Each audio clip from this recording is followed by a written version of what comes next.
Welcome back to The Price of Business. I'm your host, Kevin Price, talking to you about you and your business. I'm always delighted to have my very good friend, Christine Crandell, on. She's a contributor on The Price of Business.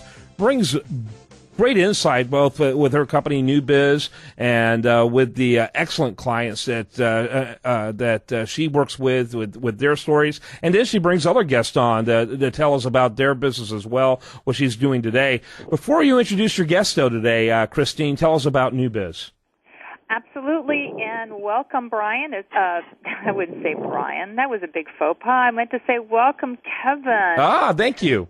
I'm so excited to have Brian on the show that I am jumping the gun here. So New Business Strategies is a consulting firm helping businesses grow their revenues by 20% without adding additional investment.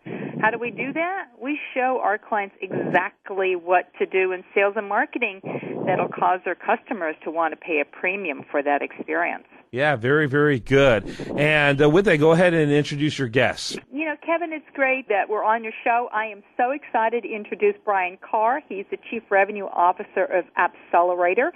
And I really encourage everybody to check them out because they deliver a platform that enables businesses of any size or industry to create mobile apps. And as we all know, mobile apps are the number one way to build closer customer relationships. So real important for the future.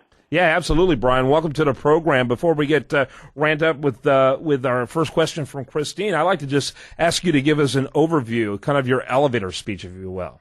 Sure, Kevin. Be happy to. And thank you so much for having me on your show today. You know, Accelerator is a company. We simply provide the most widely used platform for really the next generation mobile enterprise. I mean, what we do is we enable our customers and partners to deliver really transformative, market-changing mobile experiences for their customers. And as you know, mobile is probably the most exciting space in the world today, and we're right in the epicenter of it. So we're having a heck of a good time. Yeah, very good. Go ahead, Christine.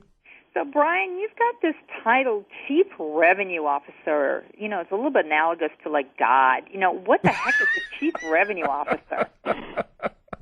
Wow, Chief Revenue Officer analogous to God. I love that.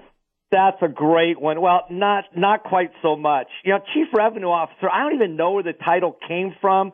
Not even sure I necessarily like it. But, really what my role is I'm responsible for all the customer-facing activities in the company. And so it's marketing, it's sales, it's business development, it's our, solution engineering, customer support, customer success, everything that touches the customer. And it's actually kind of a new paradigm, I think, in kind of organizational alignment. But I love what I'm doing, and it's a heck of a lot of fun.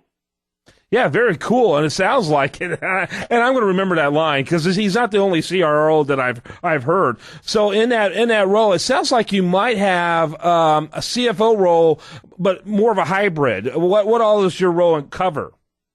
Well, yeah, I mean, really, what my role uncovers is, I'm responsible ultimately for the customer experience. Yeah, very interesting. Interestingly enough, in a lot of companies, the customer experience oftentimes is looked at as kind of just sales. And really the whole customer experience is managing the whole customer life cycle. So everything, and I start from the back and move forward, which is, hey, what's going to make a delighted customer? And then, looking at all the different functional areas that end up touching the customer, which, obviously sales and marketing are two of those big components, and I'm responsible for all of them and really just aligning all of these functional areas to make sure that we provide, a delightful customer experience. Yeah, absolutely. And I think that's fantastic. Christine. So Brian, when you got into this role, you took a really different approach to structuring sales and marketing, and you tore down those silos. How did you? Well, one, why did you go do that? And secondly, how did you go do that? What was your guiding principle? Well, the reason I did it was based on, 25 years or so. I don't want to age myself of watching, the the misalignment that typically exists between sales and marketing organizations. And typically, one's pointing at the other and the other's pointing at the other, and they never seem to really get aligned on what the ultimate objectives of the company are. So what I did is, once again, I kind of started from the back and worked forward. I said, great, we want delighted customers. How do we achieve that? And one of the best ways of achieving that is making sure that you've got alignment with your different organizations. And sales and marketing is, one of the biggest ones. And I am blessed because I have just a rock star for a head of marketing, and I've got a rock star for a head of sales. And, our marketing head says, my customer is sales, and our sales head says, I'm going to do everything that marketing says I should do. And that's really kind of a unique approach. It really just comes from knocking down all the barriers, and really a big function of that is just trust. They both trust that we've got common goals, we've got common alignment. That's really what one of the basic fundamentals were, and boom, they're off executing on that. Yeah, absolutely. That's fantastic. By the way, Christina, I think we forgot to mention your website. I do want to make sure we mention that. Go ahead and give yours. So our website is NewBizZ. That's NEWBIZ, as in zebra, and an S on the end.com. There you go. Make sure you check that out. And also, our guest, her guest, Brian, his website, Appcelerator, is AppCellerator.com. And Christine, your next question. Yeah, so Brian, you made this change, right? So, and it's been in place now for a little bit. So, what feedback are you getting from your customers? Have they noticed the change because you've structured your teams differently?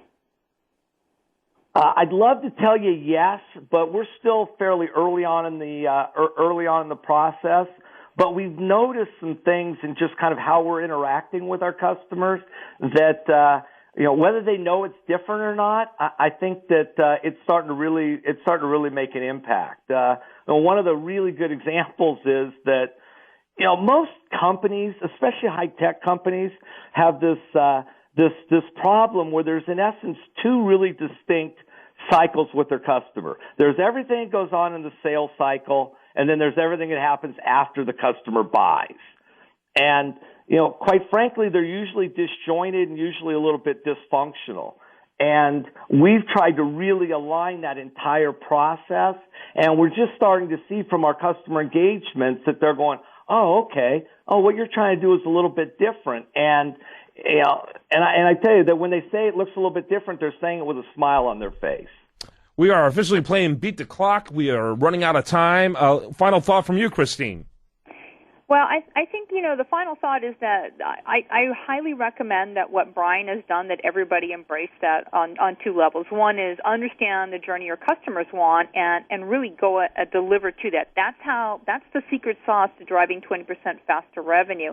And the second is, I don't care whether you're running a beauty supply store or an auto shop or a high-tech company, you got to have a mobile app. I mean, that's the sticky function. So, that's the advice I have. Anything else, Brian, you'd want to add to that? Now, that piece about the mobile app for any type of business, I think, is one of the real, critical things I think any company really needs to embrace. And, yeah, I don't care if it's a nail salon in Anchorage, Alaska, or your Walmart. Yep. Your mobile app can truly become a differentiator, with your customer. And I can look at anything. For example, one of my biggest pet peeves is loyalty programs for my favorite restaurants because I always lose the damn cards.